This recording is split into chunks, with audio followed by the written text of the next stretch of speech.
الحمدللہ رب العالمین والصلاة والسلام علی سید المرسلین اما بعد فاعوذ باللہ من الشیطان الرجیم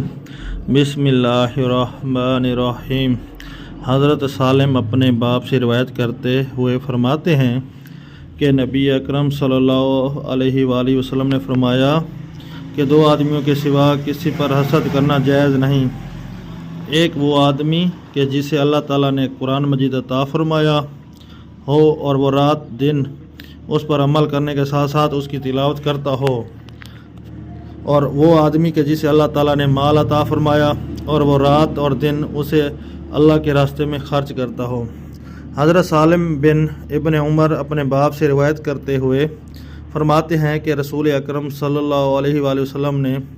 فرمایا کہ دو آدمیوں کے سوا کسی پر حسد کرنا جائز نہیں، ایک وہ کہ جسے اللہ تعالیٰ نے کتاب عطا فرمائی